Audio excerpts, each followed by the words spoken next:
There is a place in you that the world has been trying to reach for as long as you've been alive.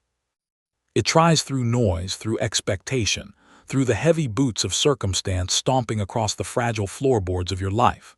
It tries through the subtle weights, disappointment, comparison, fear, and the louder ones, heartbreak, failure, betrayal, loss. Everything we call life experience is really a procession of hands knocking at the inner door, shouting, whispering, begging for your attention. And yet beneath all that turbulence, untouched, unbothered, unbroken, there is something that doesn't move. You feel it only in rare moments, in the quiet after tears, in the soft, stunned silence of awe, in the kind of stillness that feels like an ancient memory. Somewhere inside you is a room the world cannot enter. And this article is the journey back to it. You may have spent most of your life mistaking yourself for the noise around you, mistaking your worth for your productivity, your lovability for your usefulness, your identity for what others see, want, or demand. No one taught you to look deeper. No one told you that beneath the armor, beneath the persona, beneath the bruises and victories and carefully arranged masks, there is an essence that remains unscarred. Somewhere along the way you forgot. Everyone does. It is part of the design. Because forgetting is what makes remembering sacred. Like an ancient myth, the hero must lose the way before earning their path. The treasure is only treasure because it was buried. A light only matters in the dark. You are that myth. You are that buried treasure. You are that light. But you can't rediscover the truth of yourself by thinking about it. You can't talk your way into the soul. It reveals itself only in rupture or in surrender, in those moments when the ego collapses or finally gets tired of pretending it can do this alone. For most people, the collapse comes first. Maybe something in your life broke recently. A relationship, a belief, a dream, a version of yourself. And maybe you didn't simply watch it break, you broke with it. You felt something inside you fracture like thin glass. Suddenly, you were grieving something you couldn't even name. Most people fear these moments. But what if this fracture wasn't a failure of your life, but the beginning of your return? You see, the soul has its own architecture, one far more spacious than the personality that tries so desperately to keep everything consistent. When your old structure cracks, it's because it can no longer hold who you are becoming.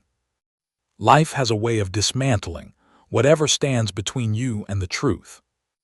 Ancient mystics knew this. They called suffering the great rearranger, the force that breaks the shell so the kernel can breathe. They knew that pain isn't punishment, it's an awakening that doesn't use polite language. Pain speaks in earthquakes. And the first thing it shakes loose is the illusion that you are powerless. Think of the sky during a storm. To the clouds, the lightning, the thunder, everything seems chaotic, violent, unpredictable. But if you rise high enough, the storm is only a passing pattern against a quiet, eternal blue. Your emotions are the weather. Your consciousness is the sky. This metaphor is ancient for a reason. It is one of the few that approaches the truth. When you identify with the storm, everything feels personal, overwhelming, urgent. When you remember you are the sky, the storm becomes something you can watch with compassion. The sky never fears the storm. The sky never loses itself in the thunder. The sky remains itself. There is a part of you like that, untouched, unscarred, unshaken.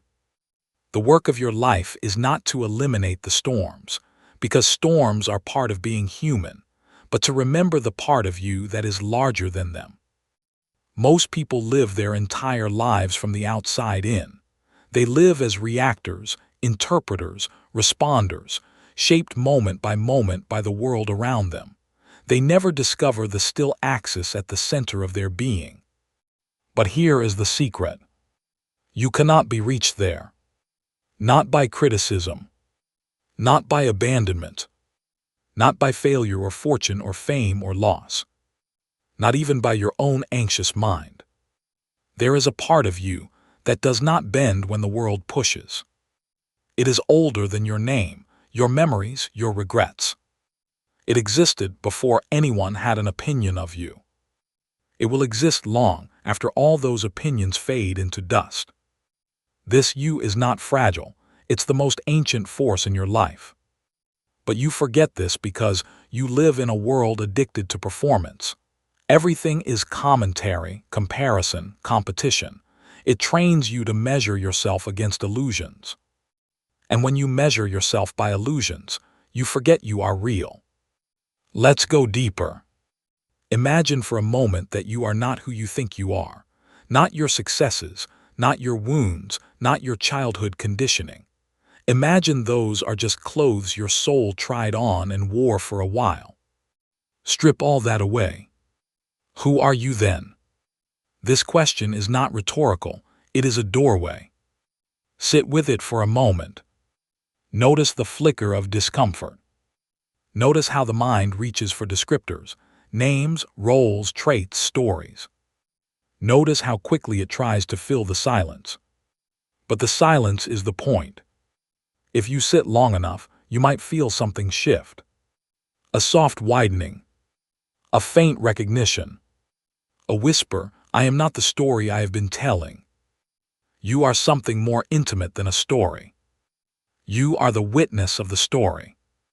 And the witness cannot be harmed by the narrative unfolding within it. There is a place in you the world cannot touch. You felt it when you were a child, before you learned to be afraid. It was in the way you stared at leaves like they were miracles, or the way you felt time slow down when lying on your back watching clouds drift like sleepy giants. Before you had language for wonder, you lived inside it. Then life happened, or maybe adulthood happened, which is often more damaging. Slowly you drifted away from that inner sanctuary, pulled outward by obligation, expectation, survival. You forgot the way home. But forgetting does not mean losing. Forgetting means sleeping. And every spiritual tradition is, at its core, a practice of waking up. Waking up to what? To the part of you that remained whole even when everything else fell apart. Let's talk about heartbreak for a moment, because heartbreak is one of life's great shamans. It breaks down the walls you built around your identity. It dismantles your defenses. It exposes your most tender places, forcing you to face yourself without distraction. Most people believe heartbreak wounds them. But heartbreak does something different. It opens them. It is not a wound, it is a doorway. When someone leaves you, betrays you, or no longer loves you, they are not taking anything essential from you. They are taking only the illusions you built from your longing. What is essential cannot be taken. You don't lose yourself when you lose someone. You lose only the version of yourself you created in their presence. And as painful as that is, there is freedom hidden inside it. Because when illusions collapse, truth is what remains. Now let's shift to another kind of rupture. The moment when you realize a dream you fought for no longer fits. When something you wanted, desperately, falls apart or fails to take shape. The ego calls this failure. The soul calls it redirection. There is a strange kind of mercy in the plans that don't work out. Mercy that you will only understand years later when you look back and whisper, "Thank God it didn't go the way I wanted." The universe is far less interested in giving you what you want and far more invested in revealing who you are. And sometimes the only way to reveal you is to strip you of the things that were never meant to define you. This is not cruelty. This is precision. But let's not romanticize everything. Life can wound. It can devastate. It can tear through your inner landscape like a wildfire, leaving behind ash and silence. And yet, even in the ashes, the untouched place remains. It watches. It waits. It whispers, not in words but in presence. You can feel it when you stop running long enough to notice the pulse of your own being, when you drop the performance, when you allow yourself, even for a breath, to not be anything. There, in the unguarded quiet, you find the faint glow of something eternal. The part of you the world cannot touch is not loud. It does not shout. It simply exists, calm, patient, ancient, like a lantern beneath your ribs. Your job is not to create this inner sanctuary. Your job is to remember it. Let me tell you a truth most people never hear. You don't need to become anything. You only need to return. Return to the part of you that knows the difference between external turbulence and internal truth. Return to the deeper intelligence beneath your thoughts. Return to the awareness that has been watching your life, the way one watches clouds move across the sky. And in that awareness, quiet, spacious, undramatic, you rediscover your original nature. Whole, unbroken, untouchable. This is where part one ends, not with a conclusion but with a threshold. Because the next section is where the transformation deepens, where the myths crack open, where the inner world begins to speak. When you cross the threshold into yourself, you begin to understand that the untroubled place within you is not a retreat from life. It is the foundation from which you can finally live it. Most people try to build their lives on the shifting sands of external stability, relationships, careers, reputations, finances, routines. But everything external is in motion. Even in its most predictable seasons, life remains a dance of rising and falling, gaining and losing, blooming and withering. To build your identity on what constantly moves is to guarantee constant fear. Only the inner stillness remains unmoved. This is why every spiritual tradition, no matter how far apart in geography or history, points inward. Look within, they say, not as a poetic metaphor, but as a literal map. Because the one who finds their inner ground becomes unshakable even while the world trembles. But this looking within is not a gentle stroll. It begins as a descent. Not into darkness, though it may feel like darkness at first, but into depth, into honesty, into the part of you that can no longer be convinced by the surface-level distractions that once numbed the ache. This descent is not for the faint-hearted. Because the first thing you will meet on your way down is not your eternal self. It is the parts you have abandoned. There are pieces of you childlike, frightened, hopeful, misunderstood that you exiled because the world gave them no place. The child who cried too easily, the teenager who loved too intensely, the dreamer who dared to imagine big, the optimist who believed people's goodness, the one who trusted too quickly, the one who was gentle in a world that profits from hardness. You buried these parts to survive. And now, as you descend into yourself, they rise to greet you. Not to haunt you, but to return home. Most people misunderstand healing. They think healing means becoming stronger. But healing is not measured by how tough you've become. Healing is how tenderly you can hold the parts of yourself you once condemned. There is a moment in the descent when you feel everything at once, the grief of what you lost, the shame of what you hid, the exhaustion from holding everything together, the fear of falling apart. This moment is overwhelming because it is the threshold where the old self dissolves. This dissolution is not destruction, it is purification. Everything untrue burns away. Everything real remains. When you reach the bottom of the descent, there is a silence unlike anything you have ever known. It is not the silence of emptiness. It is the silence of truth, dense, ancient, vast. A silence that holds you instead of leaving you alone. A silence that feels like it has been waiting centuries for your return. This silence is the untouched place. And when you touch it fully, something extraordinary happens. You realize you never truly broke. Your heart may have cracked, but the awareness that witnessed the cracking never split. Your dreams may have collapsed, but the consciousness beneath them never fell. Your identity may have dissolved, but the essence beneath it remained whole.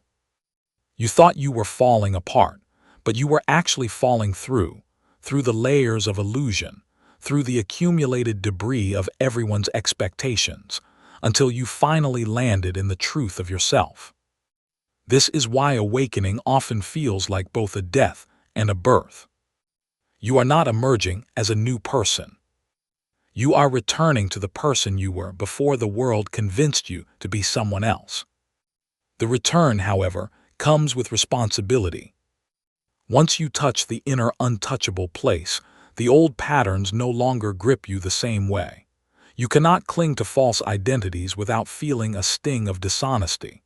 You cannot stay in relationships that demand your self-betrayal. You cannot pretend you don't know what you now know. This is the spiritual paradox. Awareness makes suffering optional, but resistance to awareness can make suffering unbearable. The truth liberates you, yes, but the truth also demands you live in alignment with it. And this is where the path becomes transformative. Let's talk about relationships. When you know the untouched place in yourself, you stop needing others to validate your worth. You stop choosing love from desperation, loneliness, or the fear of being unwanted. You no longer accept crumbs. You no longer betray your boundaries to maintain temporary peace. Suddenly, you see clearly. What you called love in the past was often a negotiation. Take care of my wounds, and I'll take care of yours. But real love is not a transaction. Real love recognizes the untouched place in the other. Real love flows between two beings who know they cannot complete one another, but they can reflect each other. You become harder to manipulate because you are no longer searching for yourself in someone else's eyes. You become easier to love because you no longer weaponize your fear. Most importantly, you become incapable of abandoning yourself. And that single shift changes every relationship you have. Now let's talk about fear. Fear thrives in the shallow layers of identity, where you believe you are fragile, lacking, or dependent on external outcomes. But when you operate from the deeper self, fear becomes a messenger, not a master. It says, pay attention. It says, be present. It says, something old is being threatened. But it cannot touch the part of you that is eternal. And when fear cannot reach your core, it loses its power to shape your decisions. You begin to act from clarity rather than avoidance. You speak truth even when your voice trembles. You take steps your mind cannot justify but your soul recognizes instantly. This is what courage really is, not the absence of fear, but the knowledge that there is a place in you fear cannot enter. From this courage, your life begins to shift. Not all at once, but unmistakably. Patterns unravel. Opportunities align. Synchronicities increase. People who cannot meet you at this depth slowly fall away. People who resonate with your truth begin to appear. A life built from the untouched place has a different texture, a different gravitational pull. Now comes the hardest part. Holding your center when the world tests your new alignment. Because it will. Life will always test your clarity to see if it is real. You will be tempted to shrink back into old roles. You will meet situations that provoke your insecurities. You will face choices where everything familiar asks you to stay small. But listen carefully. These moments are not setbacks. They are integrations. The world is not against you. The world mirrors you. When you wobble, life offers you a chance to root deeper. When you forget, life gives you a reason to remember. Every challenge that comes after awakening is not a punishment, it is a refinement. The universe is sculpting you with precision, carving away everything that cannot follow you into your becoming. Trust this process. Trust the intelligence behind it. Trust the place within you that remains serene, even when the mind panics. That serenity is the compass. Follow it relentlessly. As you begin living from the untouched place, an unwavering truth emerges. You cannot lose anything essential. You can lose comfort, reputation, relationships, opportunities. You can lose versions of yourself. You can lose illusions you once cherished. You can lose the identities that made you feel safe. But you cannot lose what is real. What is real is the part of you that the world cannot touch. What is real is the part of you that doesn't age, doesn't fracture, doesn't seek approval. What is real is the conscious presence behind your eyes, the awareness aware of being aware. This is the part of you that dreams without attachment, loves without fear, and acts without needing an audience. When you live from here, you stop being a character trapped in a storyline and become the writer of the script. And the script begins to change. Not because you force it, but because you have changed. Life rearranges itself around your inner state, but only when that inner state becomes anchored in truth. Let's take one final step toward the conclusion of this journey. There is something profoundly liberating that happens when you fully integrate this truth. You stop trying to control the world. You stop wrestling with outcomes. You stop negotiating with the future. You stop trying to force your life into shapes that don't fit your soul. You begin to trust the intelligence behind your existence, the same intelligence that orchestrates galaxies, turns seasons, and breathes you without your permission. When you trust this intelligence, control becomes unnecessary. Resistance becomes exhausting. Surrender becomes natural. And surrender is not passive. Surrender is alignment with the deepest truth of who you are. You surrender to your own inner rhythm. You surrender to the truest direction of your life. You surrender to the untouched place, not as refuge but as your foundation. This surrender brings power. Not worldly power. Sacred power. The power of someone who cannot be manipulated by circumstance. The power of someone who does not negotiate their worth. The power of someone who has remembered what they are. You become quietly a force. Not loud. Not aggressive. Not dominant. A different kind of force. The kind that moves through life with grounded certainty, steady presence, and unshakable inner clarity. This is what it feels like to live from the place the world cannot touch. And now, the journey continues into a different kind of territory. From philosophy into imagery. From narrative into symbol. From insight into vision.